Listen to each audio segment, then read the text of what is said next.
৭১-এর পর তাদেরকে ক্ষমা করা হয়েছিল, এবার তাদেরকে আমরা ক্ষমা করব না। এই ৭১-এর পরাজিত শক্তি, কিন্তু তারা বাংলাদেশের ভালো চায় না। এখন যারা নির্বাচনকে পেছাতে চায়, বানচাল করতে চায়, তারা ডেফিনেটলি বাংলাদেশের স্বাধীনতা সার্বভৌমত্বকে ক্ষুণ্ণ করতে চায়। তা আমরাও স্পষ্টভাবে বলে দিতে চাই যে আমরা ১৭ বছর আন্দোলন সংগ্রাম লড়াই করেছি, আরো ১৭ বছর আন্দোলন সংগ্রাম লড়াই করব। আমরা ক্ষমতার জন্য সমালোচনা করবে, যতই জামাতকে বলবে রাজাকার, এই জামাতকে বলবে ৭১ সালের যুদ্ধ অপরাধী, তখন পাকিস্তানের পক্ষ হয়ে এ দেশটাকে তারা লুটে পুড়ে খাইছে।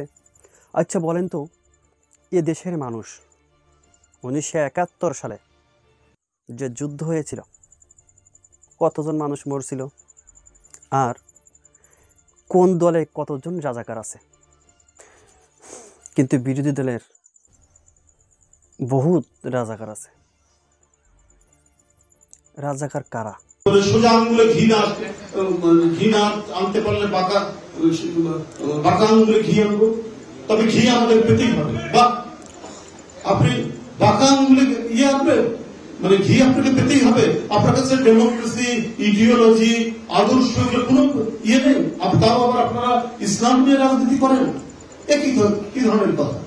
এবং গুরুত্বপূর্ণ নেতা আপনি একটি দলের, ইসলামের আদর্শবোধ অত্যন্ত প্রখর, সেই রাজনীতি করে, ইসলামের নাম নিয়ে রাজনীতি করে বলছেন সোজা আঙ্গুলে ঘি না আসলে বাঁকা করবো এবং ঘি আমাদের পেতেই হবে।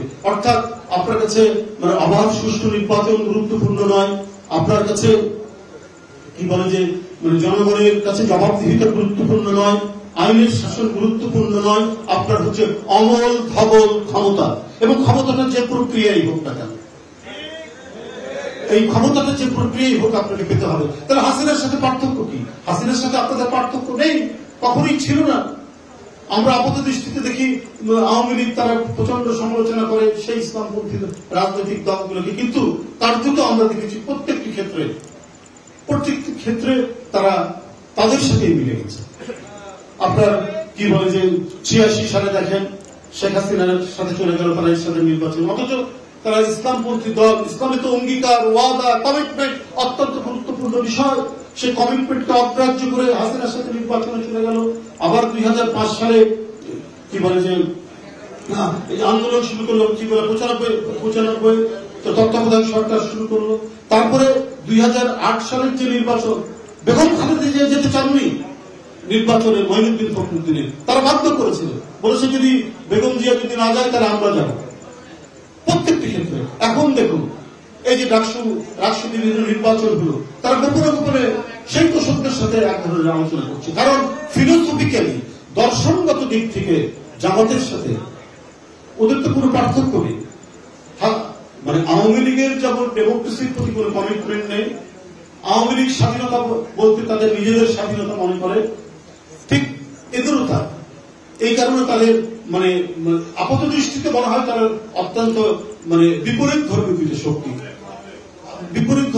শক্তি, কেউ কাউকে পছন্দ করে না। কিন্তু যেহেতু পৃথিবীটা গোল, ওরা হাঁটতে একসময় সে হ্যান্ডশেক করে। এইটা হলো তত্ত্ব আওয়ামী লীগের জামাতের মধ্যে, এবং তার প্রতিটি ক্ষেত্রে দেখা গেছে সুবিধা নিয়েছে বিএনপির কাছ থেকে। জিয়াউর রহমান ছিলেন বলে তারা রাজনীতি করার সুযোগ পেয়েছে। বেগম খালেদা জিয়ার মন্ত্রিসভায় তারা থেকেছে, কিন্তু ফাইনালি তারা যে যখন সংকট হয় তারা তাদের সাথে গিয়ে কাজ করে। ডাকসুতে আমরা দেখলাম যে অত্যন্ত গোপনে মনে হয়েছে ছাত্রলীগের সাথে ছাত্র শিবিরের একটা কি বলে যে আঘাত হয়ে গেছে। তাহলে এইরকম ফোর্স, এইরকম শক্তি যদি জন্ম লাভ করে থাকে সমাজের ভিতরে, তাহলে দেশের সার্বভৌমত্বের জন্য এটা একটা বিরাট চ্যালেঞ্জ হয়ে দাঁড়াবে।